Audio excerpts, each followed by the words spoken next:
بسم الله الرحمن الرحيم نحمده ونصلي على رسوله الكريم أما بعد السلام عليكم ورحمة الله وبركاته.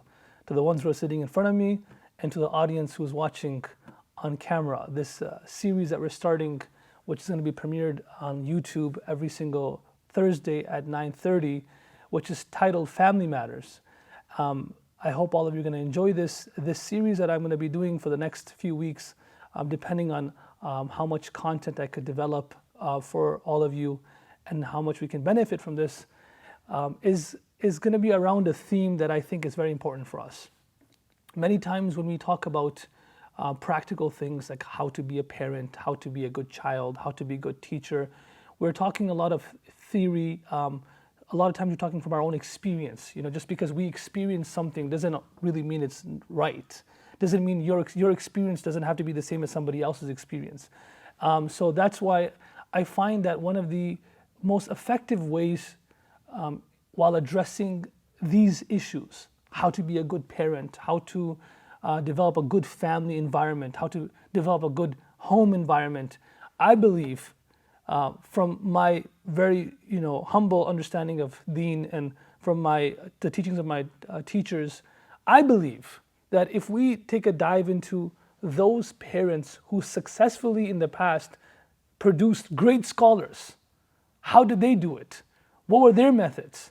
And we use them as examples, right? So how did the mother of Abu Hanifa rahimahullah train her child? And how did the father of Abdullah ibn Abbas train his child? How did the mother of Abdullah bin Zubair, Asma bint Abu Bakr, train or raise her child? And we take examples, anecdotes from those stories, and we take lessons from them.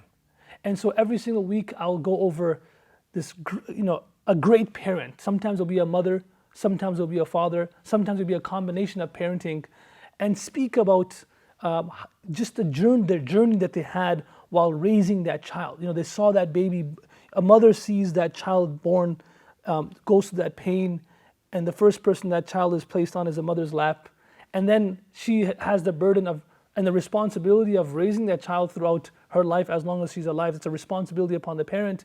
And how these parents of the past that produced the great scholars whose books we read today, whose knowledge from which we benefit today, what did they do? How did they do it? If we shine some light on that, it could give us a lot of insight. It could give us practical steps. So I don't want to be sitting here and saying, I think you should do this, because that's just my experience.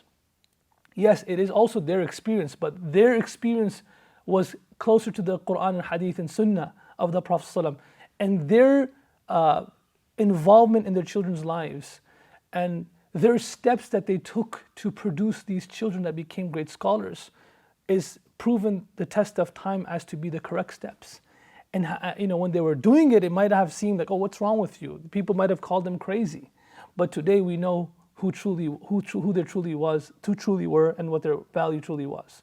All right, so I hope you all understand the background of this class, this series that we're doing, and the audience can benefit from it. It'll be short videos, and hopefully all of you can benefit from these. So the first person I want to speak about is a woman by the name of Fatima. And you're going to be thinking, who's this Fatima? Can you guess which Fatima I'm going to talk about? For the daughter of the Prophet ﷺ? Oh, great, that's a good. Can the audience guess? I can't hear you though. Fatima bint Ubaidillah. Okay, who's Fatima bint Ubaidillah?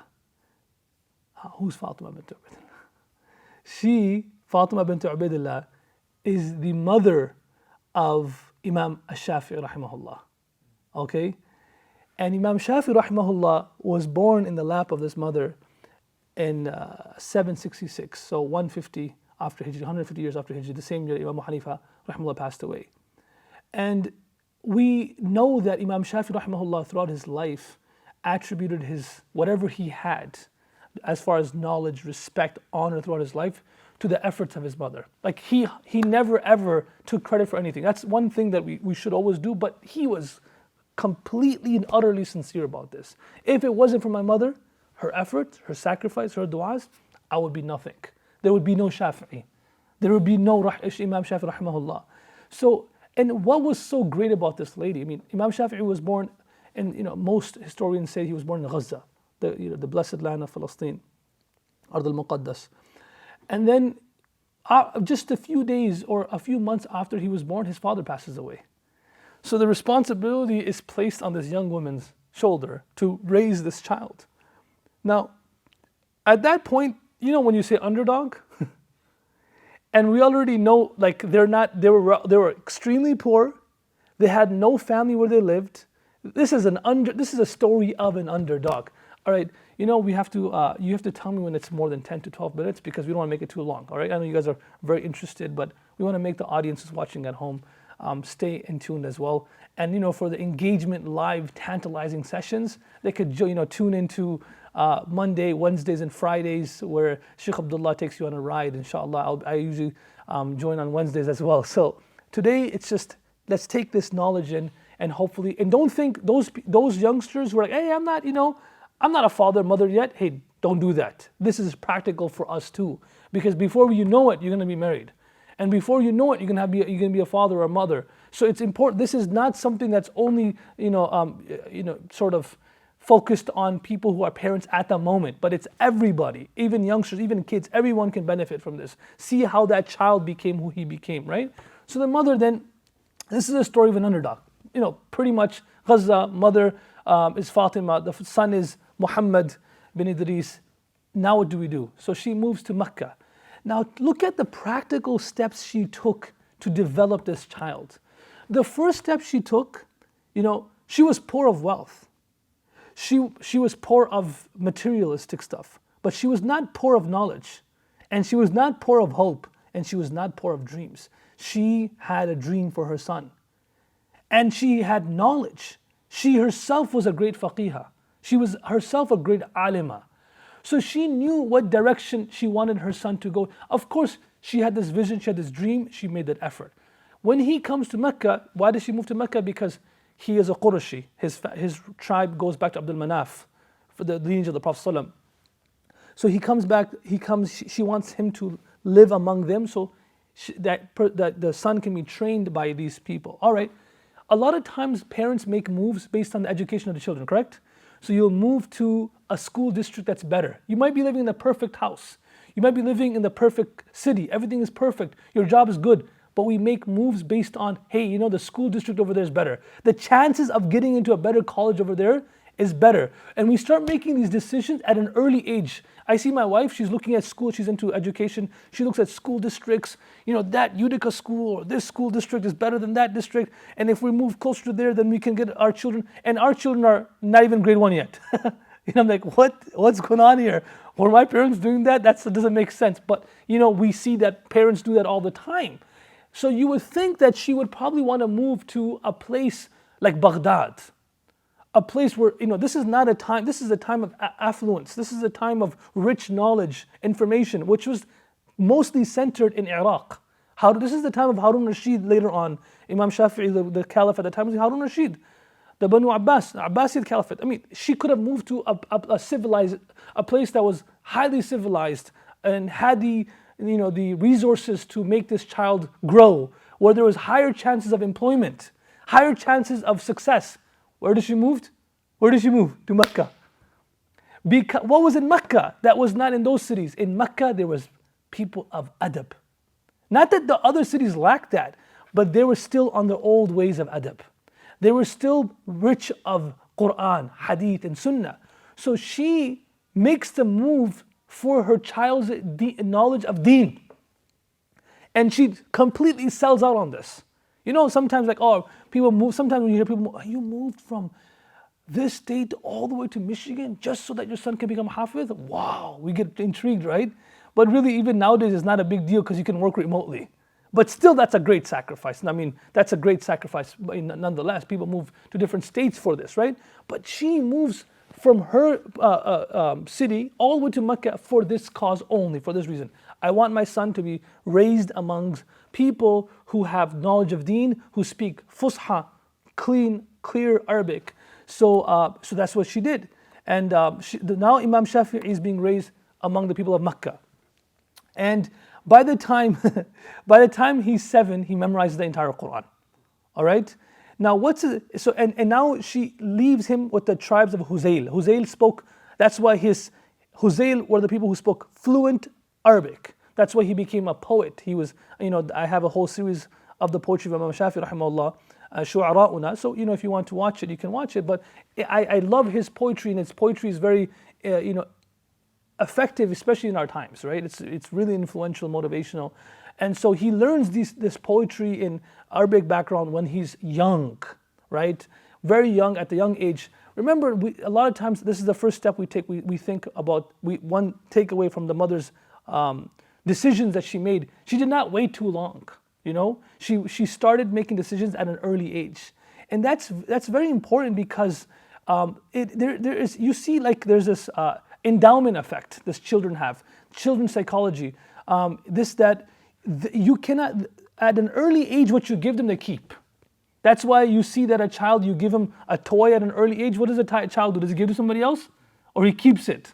This is something it's a child psychology, it's called endowment effect. You give him something, he wants to keep it. You take it, he cries, she cries, right? It starts at an early age. It's not like this child gets that when he's 15 years old. It happens when that child's 1 year old. So if you could start that system at that age, it's much better. The sooner you start, the better it is. So then she puts him in the school, and he becomes hafidh at the age of 7. Now, did she have the money? Did she have the resources? No, absolutely not. Parents do not have that's not an excuse. Just because I can't afford it. Yes, institutions, teachers, people that have the resource of teaching deen, I'm telling you guys, inshallah, when you become scholars, if these people fail the society and make payment and money a criteria to teach deen, then I don't know what face we're going to stand in front of Allah on the Day of Judgment. Wallahi, I don't know. Okay? Because that's not how deen was spread to us. If we look in our chain of narrators all with the Prophet ﷺ, there were orphans among them. There were poor people among them. And their teachers taught them for the sake of Allah.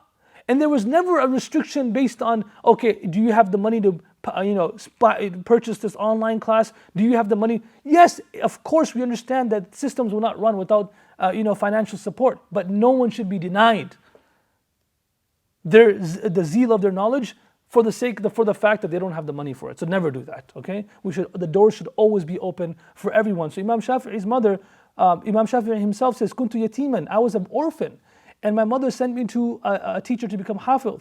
And my teacher, and she never had money to give to that teacher. So that also tells you that giving money to a teacher to teach knowledge, it was something that was in the system from the day one. So it's not like, oh, you can't take ujra. You cannot take a salary for being an imam, this is you do for the sake of Allah, come on.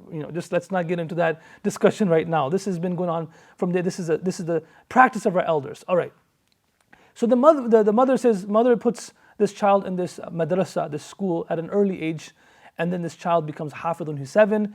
And Imam Shafi'i says that my teacher never used to take anything from me, but the fact that he said, you have to stay with me throughout the entire day. So I used to stay with him all day. After I became a hafidh at 7, Rehan, what happens? What happens when children nowadays in maktabs? We send them to the after school, Sunday school programs, and we learn the al-qa'idah al-nuraniyah, or we finish the Quran. And some people, we say the sifara. We finished that. I read the whole Quran, 9 years old. Parents feel like we're done. We're good. The kid knows, he knows how to read the Quran. He knows who the father and mother of the Prophet ﷺ is good enough. Man, this child was 7. He was hafidh. It should have done. He has enough knowledge of deen. Put him in something of dunya. Khalas, make him a scholar in something else. It didn't stop. He memorizes. The mother. Now, who was pushing him? Does a 7-year-old know what to do next? He doesn't know what to do next. We're like, now the mother is pushing him. No, it doesn't stop there. So by the age of 10, he memorized the entire Muwatta Imam Malik. Okay, that is about 7,000 hadith. 7,000 hadith. All right. It should be over now, right? Like, you've accomplished all this. Now you can go to school and you can go to college. Look, I'm not saying there's anything wrong. My father's a physician. Family members are in med school.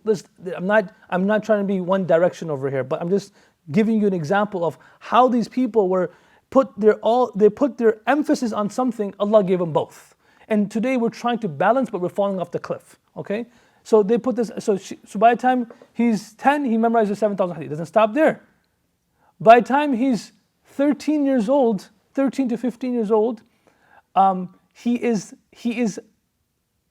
entitled to be the Qadi and Mufti of Mecca. Like he has the ability of giving verdicts and judgments. He's a Mufti by the time he's 13 to 15 years old. So I think it's over 10, 15 minutes. So hopefully we can finish. Well, how time is it?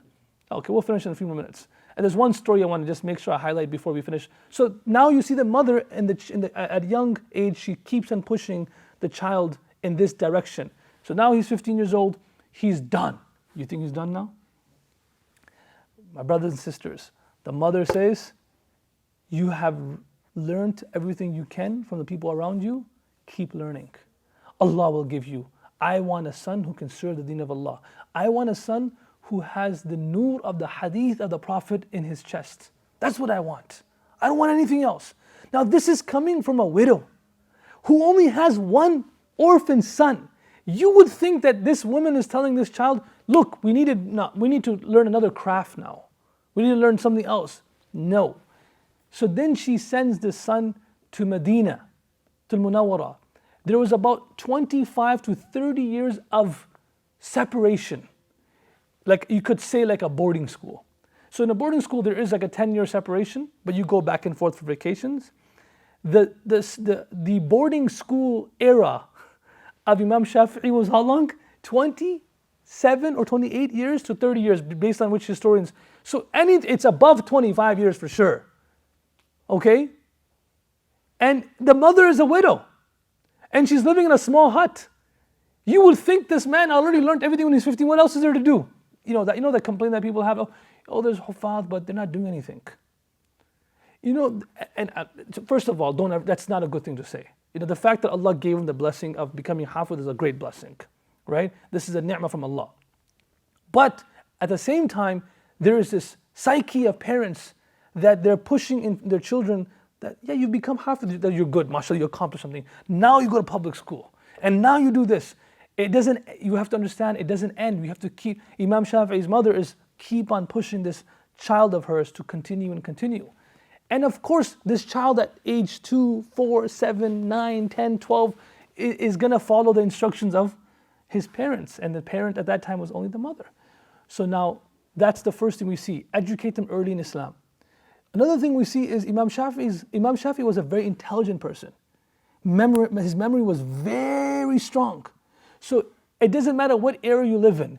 If you are a good speaker, they say that these, you can say these soft skills. There's hard skills and soft skills. You can get a bachelor's, but soft skills are soft skills. And usually soft skills are more valuable than the hard skills. Soft skills, communication, speaking, etiquettes, writing, memory, intelligence, Imam Shafi'i had all of that. You could have done anything because he had that. He could have done anything he wanted. He could have been the greatest poet of the time, and poets used to make the most money at the time. And he says in his poems, like if I wasn't for ilm, if it wasn't the fact that ulama did not think of poets at that time to be great, and the fact that they used to take money for their work, then I would have become the biggest poet of the time. But he didn't do it, right? So that's another thing that we see from this mother's actions, that dedicate your intelligent ones for the sake of Allah. A lot of times in our culture, the one who's not intelligent, we put into Islamic education. And the one who's intelligent, what do? We stick them and say, you could do this, you can do this. Do not define and confine the legacy your child can live. Don't do that. Leave it open and absolutely don't confine it and say, this is what you can do, and put them in a box. Don't do that. And then, so you see that the first thing. The second thing is the separation. There was a sacrifice of the mother, on the part of the mother. Isn't that a sacrifice? There's an old lady who's 25 to 30 years, now you go. It's harder for the mother than the child, right? And now we sometimes will be okay with our son going to Sunday school, or our daughter going to Sunday school, or to after school program. But when we hear the fact idea, hey mother, can I go to Miftaah for the month in the winter for a seerah intensive? Can I go to a boarding school to learn more deen? Can I go over? It's such a foreign thing, and we were like, I will never allow that to happen. But then the moment they tell us and say, you know what, I got into Harvard with a scholarship. I got into University of Michigan with a scholarship. I'm getting a residency out of state. We do hesitate because we love them, but we will push them for that. The fact that there's a requirement of sacrifice to see results in our children. There's a that's a requirement. After the sacrifice, we will see results. So you have that. And then you have now Imam Shafi'i saying that there was some promises my mother made me make with her. She said, "Ay bunayya ahidani ala sidqi." Promise me you will always speak the truth. Imam Shafi'i says, I made this promise to her that it doesn't matter where I'm in life, I will always speak the truth. So one day I was in a caravan, and this caravan got looted, and the head looter, the head of the caravan, who was coming to everyone and asking, do you have any money? Do you have any money? What else do you have? So people were lying. Like, I don't have anything. You can check me. I don't have anything. You say, I don't got nothing. Like, with more confidence, and like, okay, you like let him go. So he comes to me, and he says, do you have something? Says, Imam Shafi'i says, yes, I have money. And he takes all of it out. And this person's surprised, like, look, everyone else saying, no, you don't have to say it, 'cause I wasn't checking everyone's pockets. Then why'd you take your money out? And Imam Shafi'i says that, لَقَدْ أَعَهَدْتُ أُمِّي عَلَى الصِّدْقِ وَفَاءً لِعَهْدِهَا صَدَقْتُكُمْ الْقَوْلُ الْحَدِيث. He says, look, I made a promise to my mother that I will always speak the truth. And because I made that promise with my mother, that's why I spoke the truth with you. You asked me, I spoke the truth. And that thief, that looter said, she said, أُمُّكْ غَائِبَةٌ وَتَحْفَظُ أَحْدَهَا. Your mother is not even here and you're preserving the promise you made with her? That was so surprising to him, right? That's what our children will do. When we give them that upbringing, when we're not there, they will still uphold our values and principles. They will not lose them the moment they go away from us. So then he makes tawbah and he repents. And he says, Inna ahdallahi awla bil wafa.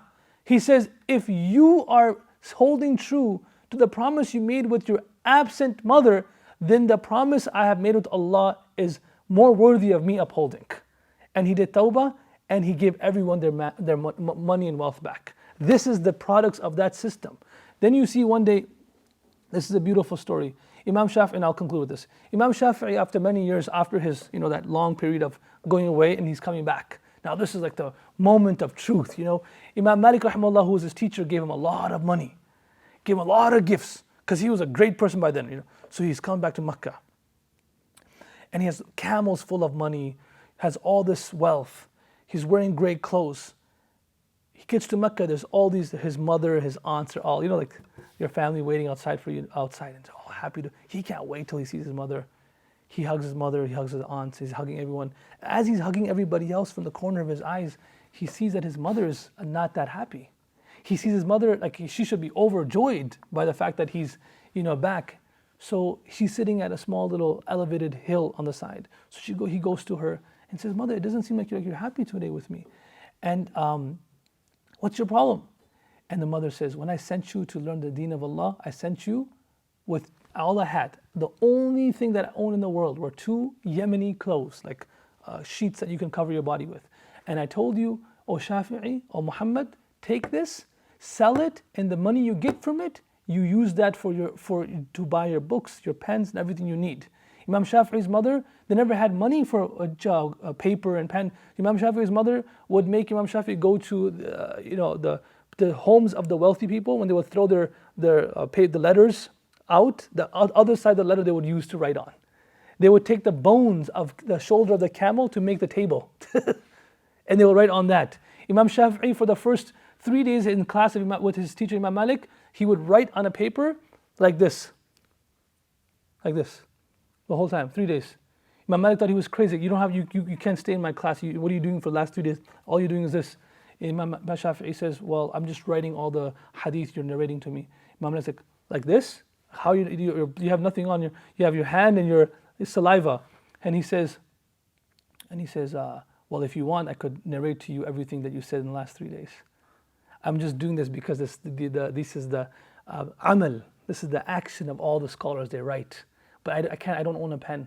I don't own a paper. So I had to I was just trying to imitate them as far as the writing is concerned. And he memorized and he narrates all the different ahadith that he mentioned for the last 3 days. And Imam Malik then gives him pen, ink, paper, right? So Imam Shafi'i's mother says, when I sent you, all you had was those 2 sheets of cloth.